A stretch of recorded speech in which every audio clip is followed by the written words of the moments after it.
The Chief Secretary's report mentions a purported loss of 144.36 crore rupees. But the reason for this said loss is that the department allowed a waiver of the tendered license fee on account of COVID pandemic, despite there being no provision for doing so. Now this really, Shantanu Sen, comes down again to the idea of a notional loss.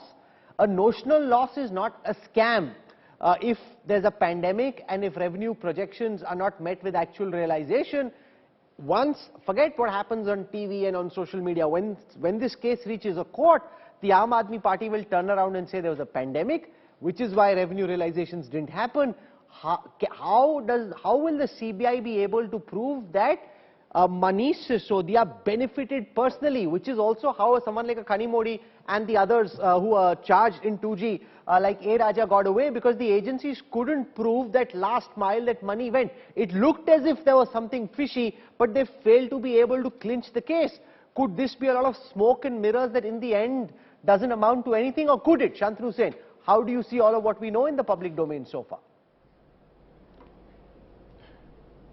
Rahul Kanwal, we are at the first stage, sure, the search, and you are jumping to the last stage, conviction.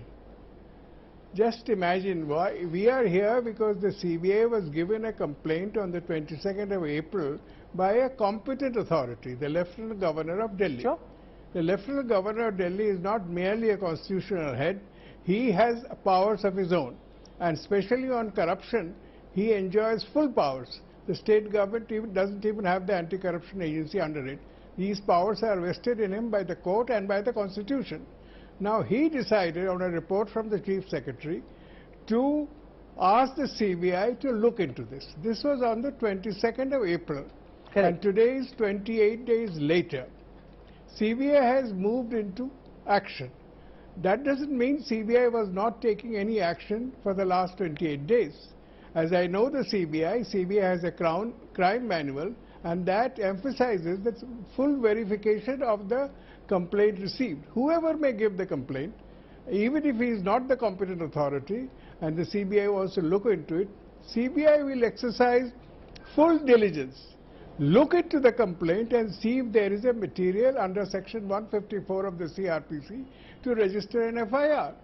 CBI has taken 28 full days, and after that CBI has located 15 persons who are persons of interest. CBI has found out their location, their addresses. CBI has looked into the various allegations made by the competent authority, here the Lieutenant Governor of Delhi, and CBI has found, after looking into exhibits, documents and persons of interest, that this is a matter of investigation. Sure. Now CBI has not indicted anybody, CBI has not charge sheeted anybody, CBI has not even prosecuted anybody, CBI has not even arrested anybody.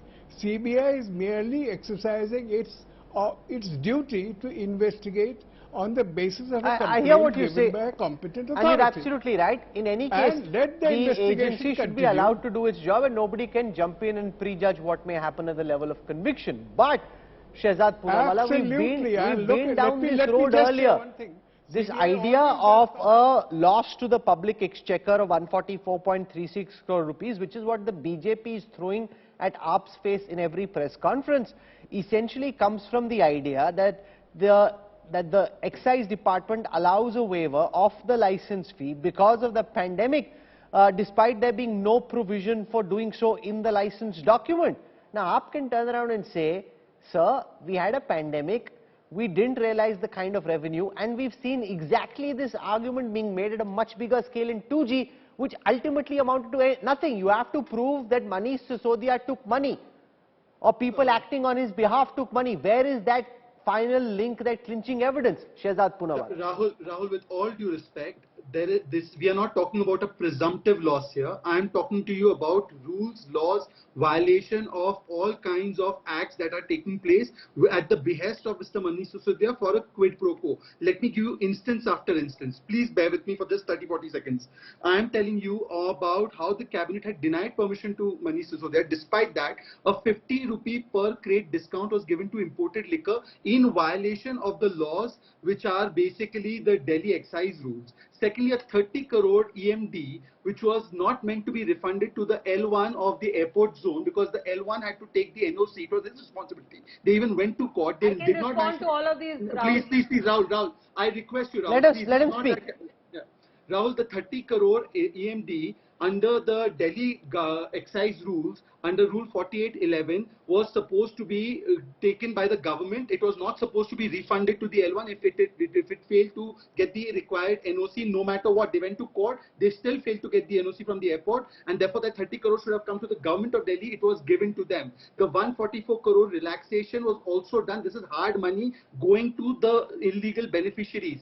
Thirdly, let me tell you about how blacklisted companies like Cow Gully were allowed to take 2 zones, which was in violation of the own show cause notices issued by the Delhi government. Fourthly, the manufacturing companies were not allowed to come in through this policy. They were allowed to come in. There's a show cause notice of their government also on that. Fifthly, they are saying that the vendors were threatened. I request the Aam Aadmi Party, if your money is where your mouth is, you make this claim on Rahul Kanwal's show, do a press conference tomorrow and tell us which vendors were the ones who were threatened by us. And if that was the case, then why was Mr. Sisodia saying that the policy was a great policy until last month? And one second, Rahul. Until last month, you remember when we debated this, Rahul, they were hailing this as the best policy. 1 second, Rahul. No, I'm giving facts. I beg of you, Rahul, please let me complete in 30 seconds. They were hailing this policy as the best policy. Then they do a U-turn and say, no, we're going back to the old policy because there's corruption in the new policy. And now they blame it on the LG. But if there was corruption, why were you hailing it? No, but it's not just about that.